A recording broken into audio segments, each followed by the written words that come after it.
So the day that Max passed started with such joy and happiness. We woke up that morning and had breakfast, and we're going to practice roping the sled dummy. It's an event in our junior rodeos that we do. Max had rode the pony for about an hour that morning. I hear Max go, "Oop," and I turn around, that horse is this high off the ground, straight up in the air. I heard Marley yell, "Whoa," and I looked up just to see that pony was, back feet off the ground. He was just jumping. It's like he just jumped straight over backwards. And went right over on top of him. And then he proceeded to roll back and forth a couple times, which I've never seen nothing like it. Shane pulled the pony off of him, and Max stood up and ran maybe 30 feet and then went down on his hands and knees. And I got there at that time, and he said, "Mom, I can't breathe." As he puts him in the back of the Polaris, and we hustle up here to the car and take him to the hospital here at Winfield. It was pretty obvious that what was wrong was bad. They were hoping to go back in there and repair some more stuff, but we got back to the ICU and he was gone.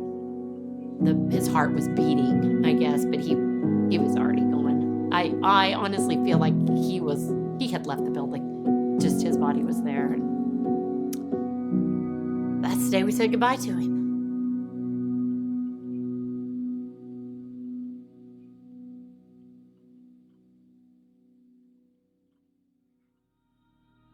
Stick Horses and Capes is a nonprofit located here in Abilene, Texas. Our mission is to financially assist bereaved families that have lost a child.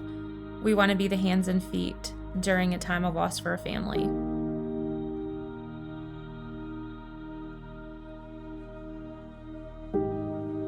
September 7th, 2018, we lost Hayes. He was 5 years old, kindergarten at Wiley.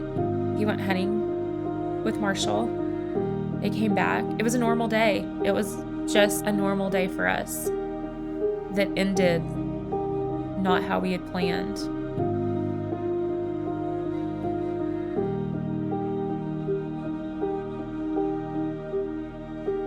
Hayes died in our driveway that night. We went to the emergency room. We were trying to revive him. He was the sweetest soul.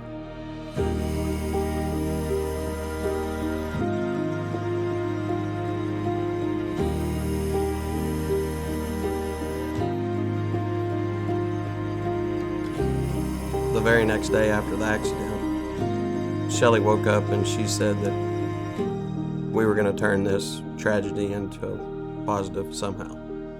She didn't know what it was at that point, but within a couple of days after we had seen the outpouring of love and support and just things that surrounded us have taken, and she came up with this idea that, there's just lots of families that don't have the resources of people that we did, that were there at our beck and call, and she wanted to be able to support those families, and that's when she came up with this idea, just to try to keep his name alive. Byron and Stacy Stevenson have been close friends of ours for many years, from the time Shelley and I started dating. When we were in the emergency rooms, they were the first ones there. I've never seen anything like it before, and I hope I don't ever again. It was awful. It's one of the worst things you can imagine, losing a child. By being able to help somebody who is going through something similar, I feel like that Stick Horses is a great foundation to be able to help other families going through the same stuff that they went through. We lost Max, of course, and a lot of people were calling and getting a hold of some people we didn't know, people we did know. I get a call a few days into it from a gentleman named Jason Lair, who ends up being Shelley and Marshall's good friend. He said that there may be some people that want to help us, and at that point, when it's so fresh, your reaction is like, "Well, thank you, but I don't know what we need help with." And you really don't know until you're a little bit farther down the line. Stick Horses and Capes, our last fundraiser in September of 19. We were in awe of it. The support through this year, we've gained our nonprofit status.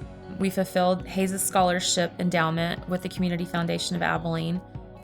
Was huge to us to be able to carry Hayes' name on and give back to children to go on and pursue their dreams. The more people that we can get involved, either by giving or by volunteering, there's so many different ways that they can help this organization. I mean, we could grow to have counselors for people, to have outreach that, we go in and find people rather than waiting for people to come to us. Already they're going to put literature at each ER, each funeral home, things like that, where unfortunately, that's the first line of people who are dealing with families who've experienced loss.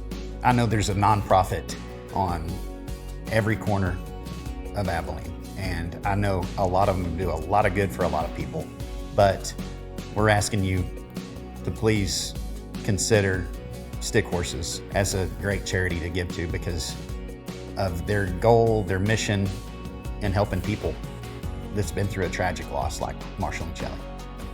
When Stick Horses and Capes reached out to us, just her words of saying, look, I've been there. And even if you just don't say anything more than, it's awful. I know how awful this is. And you know what? I hope our boys are together. Just that feeling of, gosh, dang it, you're not alone. You're not the only person in the world that this has happened to. You're not going to be the last. And then they sent us, a financial contribution to Murphy's Education Fund. None of it can bring Max back, but it can ease a different burden. And that's the best you can hope for right now. A little bit of peace. Know that someone's thinking of you. And, well, look, that's one less thing we have to worry about right now. You can help support Stick Horses and Capes by donating. You can mail a check. You can volunteer at our fundraising events. You can sponsor at our fundraising events. Your donation helps families financially, whether it be to pay for a mortgage, to pay for their electricity bill that month, to pay for therapy they may be in, to get away where they're not at home, to create new memories with their family and friends. It's a gift. It's a blessing that we want to give to people in the darkest days. You can be the hands and feet that goes to the person that lost a child. You can be that person.